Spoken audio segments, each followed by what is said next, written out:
जानकी, मी जरा आमच्या काजूच्या बागेत जाऊन येतो. नशीब माझे आपली बाग आहे हे तुमच्या लक्षात आहे. रोज लोकांची कामं करा, आपलं राहिलं तरी चालेल. अगं, लोकांची कामं केल्याशिवाय आमचं घर कसं चालेल? त्याला 4 चाकं लावून घ्या म्हणजे चालेल. आपल्या काजू लोकांनी चोरून नेल्या तरी चालेल, समजलं? अशा कशा चोरून नेतील? आता तर कुठं फक पडतंय. चोर तुम्हाला फोन करणार आहे, जातो रे तुझ्या काजूत. अगं, नुसता डोक्यात राग घालून का घेते? आई, बाबा, मी जरा चंदन सोबत जाऊन येते. हा आणखीन कोणी मित्र असेल तर त्याच्यासोबत पण फिरून घे. आई, काही काय बोलते, तोंडाला येईल ते. वेड लागले ना मला. अगं, आजूबाजूचे लोक काय बोलतात ना ते ऐका जरा. एक मित्र गेला शहरात आणि आता दुसरा असेच ना. अगं आई, जगाचं सोड, तुझ्याच मनात असले घाणेरडे विचार येतात ना, ते अगोदर बघ. बा, तू तुझ्या कामाला जा. तिला समजवणं तुझ्या माझ्या हाताच्या बाहेरचं आहे. कळलं? जा. बरं बाबा, निघते मी. आम्ही दोघे पण कामाचंच बघतो. चल. अगं, जरा विचार करून बोलत जा. घरचं ठेवतो नाव तेव्हा बोंबलतं सारं गाव. अहो, आपली लेक वयात आली याचं भान तरी ठेवा. आजूबाजूचे लोक काय कुजबुजतात ते तुम्ही नाही ऐकत. मला ऐकायचंही नाही. माझ्या पोरीवर माझा पूर्ण विश्वास आहे. हो,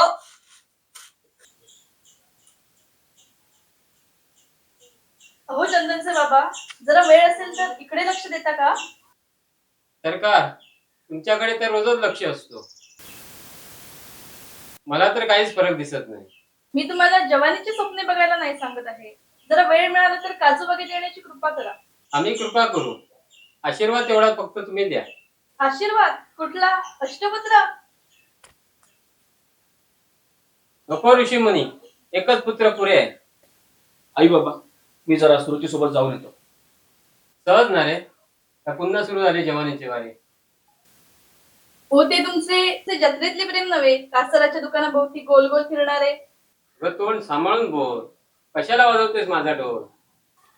आई, म्हणजे तुमचं सुद्धा? सुद्धा? अरे, ती फार मोठी मजेशीर गंमत आहे. खरंच? अगं, मग मला कधी सांगशील? अरे, एवढा उतावळा होऊ नकोस. तू काजूच्या बागेत जातेस ना. लैला मजनूची कहाणी सांगायला तो का कुकुळ बाळ आहे? तिचं बाळ नाही, पण तुमचं आहे ना. मग सांगा मला. आता निघतोस का ठेवून देऊ एक कानाखाली? आई, मी निघतो. हा, निघा बाळाचे, शिकार करूनच या. ओ, मी निघते.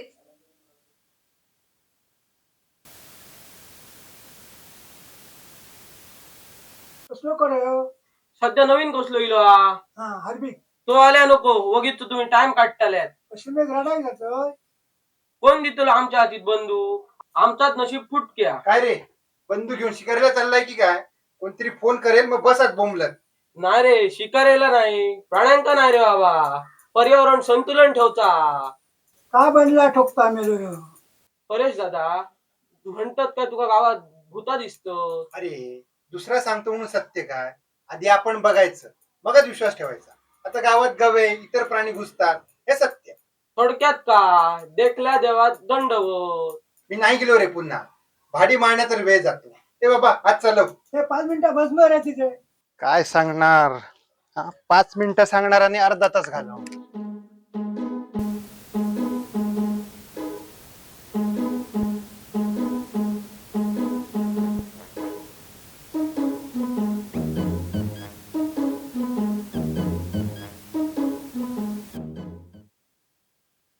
बोल सुरुची, काय एवढं महत्वाचं सांगायचं होतं? चंदन, तुला वाटत नाही काय रे, आमच्या दोघांचा एकच रस्ता आहे आणि तो आता आपण बदलायला हवा. अगदी माझ्या मनातलं बोललीस, पण एवढं सोपं आहे का हा काटेरी मार्ग बदलणं? नाही रे चंदन, ह्या प्रीतीच्या जाळ्यात आपण कधी व कसं अडकत गेले हे कळलेच नाही. आणि जेव्हा भानावर आलो तेव्हा वेळ निघून गेली होती. हो, आणि मागे वळून बघते तर तो प्रत्येक क्षण मला आठवतो रे. माझी आणि शशांकची पहिली भेट.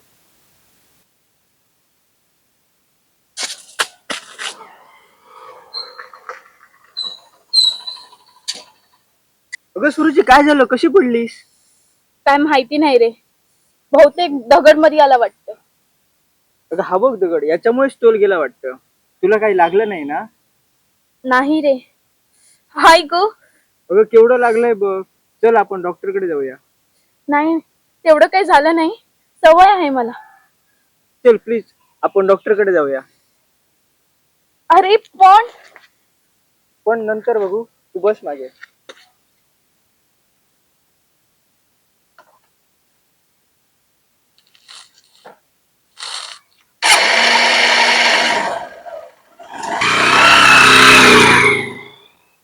अशी झाली आमची पहिली भेट. चंदन, तुझी आणि तन्वीची प्रथम भेट कधी झाली? शाळेपासून आपण सगळे एकत्रच होतो.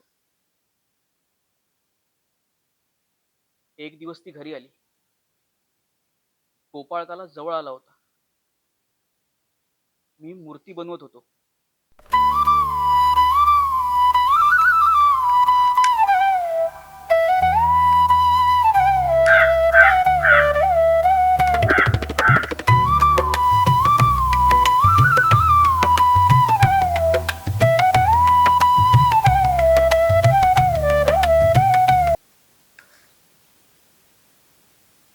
तन्वी, तू इथं कधी आलीस? जेव्हा तुझ्या बासुरीच्या आवाजाने सगळं वातावरण धुंद झालं ना, तेव्हा मी आले. का थांबवलीस बासुरी वाजवायची? वाजव ना. एवढी आवडली बासरी? एवढी एवढी छान वाजवतोस तू बासुरी, मी आजच ऐकली. एवढं काही नाही ग. एक विरंगुळा म्हणून. तू उगाच मला चण्याच्या झाडावर चढू नकोस हा. अरे अजून छोटं आहे ते, मोठं झालं की नक्की चढवेल. कुठे शिकलास तू? त्यात काय एवढं. मला बासरीची आवड होती, म्हणून आईने एकाच वेळी 2 बासऱ्या आणल्या आणि मग हळूहळू वाजवत गेलो. मनात चलबिचल असली की वाजवतो. ए, तू इथं कशी काय आलीस? त्याच लबाडाच्या मातेने मला पत्ता सांगितला, म्हणून मी आले इथे. का तुला आवडलं नाही? का नाही आवडणार? कुणालाही आवडावी अशीच आहेस तू. तुला आवडते ना? हा? माझं जगाशी काय देणं घेणं नाही. अगदी अगदी मनापासून आवडतेस. म्हणजे तन्वी, तू का एवढा का घाबरलास? मी प्रेम करते तुझ्यावर. मला इतरांशी काही देणं घेणं नाही. तू बासुरी वाजव. अगं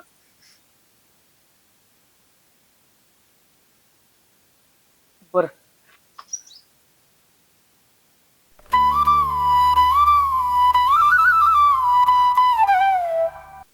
त्या मातीच्या मूर्तीत आमच्या मनाचं मिलन कधी होत गेलं कळलंच नाही. मग तुम्ही दोघं एकमेकांकडे आकर्षित कसे झालात? चंदन, मी त्याच्याशी एक चांगला मित्र म्हणून बोलायची, पण एके दिवशी मी नदीवरून घरी येताना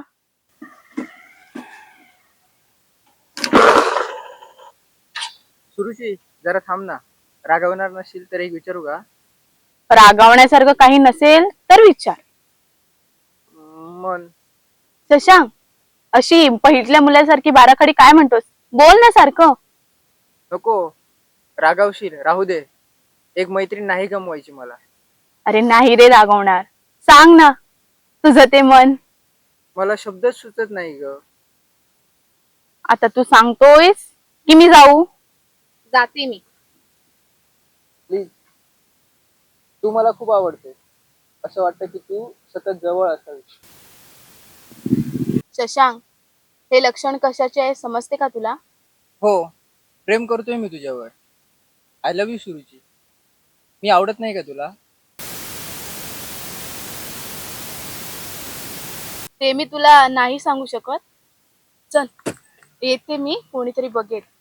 अगं पण शशांक, तसा तू खूप चांगला आहेस. ही आमच्या प्रीतीची नांदी. ते रोप हळूहळू आकार घेत गेले. आणि आता आणि आता त्याच्या प्रेमाचे काटे हृदयात टोचू लागलेत रे. शशांक, शहरात जाण्यापूर्वीची ती अखेरची भेट आमची.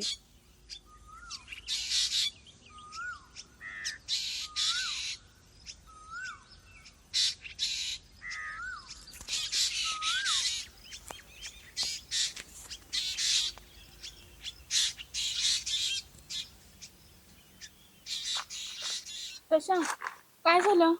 एवढ्या घाईघाईत का बोलवलंस मला?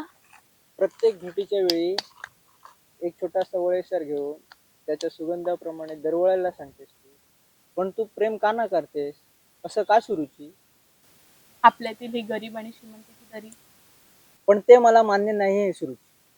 हे बघ शशांक, आपण जरी नाकारलं ना तरी पण मला मान्य नाही ते. आणि शशांक, तू कधी नदीचे काठ एकत्र आलेले बघितलेस का? सुरुची, तू मला शब्दात अडकवू नकोस. तू समोर असलीस की मला काही सुचतच नाही. मी तुझ्या प्रेमात पूर्ण गुंतलोय. मग या प्रेमाच्या भोवऱ्यात उतरण्यापेक्षा आपण या नदीत न उतरलेलंच बरं शशांक. पण मला त्याच नदीत मनसोक्त पोहायचं असेल तर? तर ह्याचं उत्तर माझ्याकडे नाहीये आणि मी देऊ पण शकत नाही तुला शशांक. तुझं एक मन प्रेमाची साक्ष देत असून सुद्धा? शशांक, प्रेम हे बोलायला सोपं आहे रे, पण ते जेव्हा हृदयातून टोचतात तेव्हा. सुरुची, हा रेशीम धागा तोडू नकोस ग. मी कोलमडून जाईन.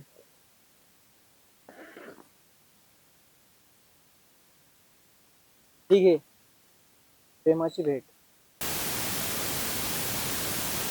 मी पुन्हा येईपर्यंत थांबशील ना? शशांक, माझ्यात किंवा माझ्या गरीब आई बाबात ही वादळे झेलण्याची ताकद नाही रे, पण मी प्रयत्न करू. पण मी खात्री देऊ नाही शकत तुला. चल, येते मी.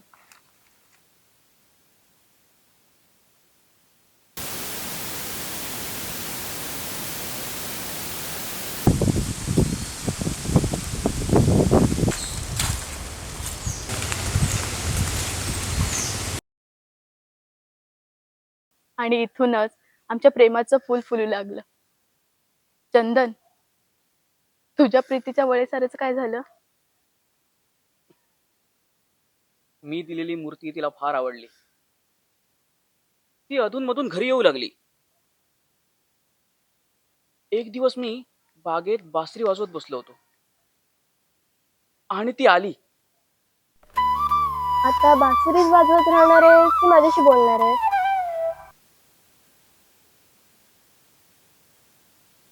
ही माझी खरी साथीदार. म्हणजे मी कोणीच नाही? तू एक जिवलग मैत्रीण आहेस. तिच्याशी मी माझं सुख दुःख शेअर करू शकतो. फक्त मैत्रीण? अरे, मी तुझ्यात आयुष्यभराचा जोडीदार शोधते. मी प्रेम करते तुझ्यावर.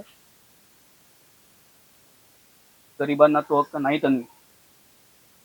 माझं प्रेम असूनही मी व्यक्त नाही करू शकत. पण का? मला कळेल का? वेडकानं कधी हत्ती होऊ नये असं म्हणतात. तसंच गरिबानं श्रीमंताच्या मुलीचा हव्यास धरू नये. पण मी हे मान्यच करत नाही. माझ्या मनात फक्त तूच आहे. ते रोप वृक्ष होण्याआधी काढून टाक. काटेरी आहे ते. रक्तबंबाळ करेल. अरे चंदन, आताच कुठे वसंत ऋतू सुरू झाला होता असं वाटत होतं, आणि त्याच मुळावर तू घाव घालायला निघालास. अरे, तुला असंच करायचं होतं तर का गुंतवलंस मला तुझ्या प्रीतीच्या सुगंधात? दोन जीवांची मन रक्तबंबाळ झालेली असतात ग, आणि मग त्यावर आघात झाला की. म्हणजे तू सगळं ठरवून मोकळा झालास? ठीक आहे, मी परवा शहरात जायला निघते. मी तुला विसरू शकत नाही आणि माझी तुझ्यावर काय बळजबरी नाही. अगं, पण माझं मन तुझ्यात गुंतत चाललंय. पण नियती. मला समजलं. मी निघते, सोबत तुझे वासुरीचे सूर घेऊन. मीरा बनून वाट पाहिन तुझी.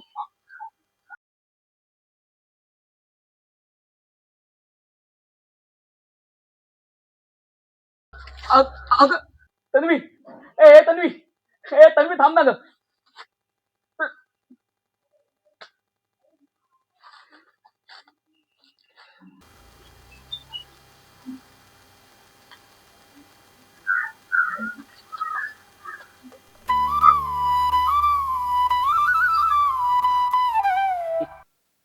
अशी आपली दोघांची अधुरी प्रेम कहाणी.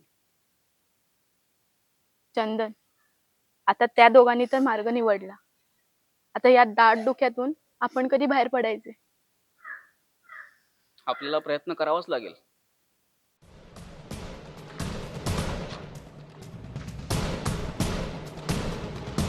वा रे चंदन, तू तर कृष्णापेक्षा पण भारी निघालास. त्याच्यापेक्षा पण 4 पावलं पुढे. एक गेली दूर तर दुसरी सोबत सूर. आपण असतो शांत तेव्हा आपली गाडी असते रुळावर, नाहीतर आपण घाव घालतो मुळावर. मला वाटलं होतं शशांक गेला दूर, तिची म्हणे उडेल माझ्यासोबत भूर. पण कसलं काय, आताच्या पोरींचं प्रेम म्हणजे फक्त अळवावरचं पाणी. आपलं कसं, इथलं मत संपलं, चाललं दुसऱ्या पुलावर. चला बघू यांचं कसं ब्रेकअप करायचं ते. चल निघूया.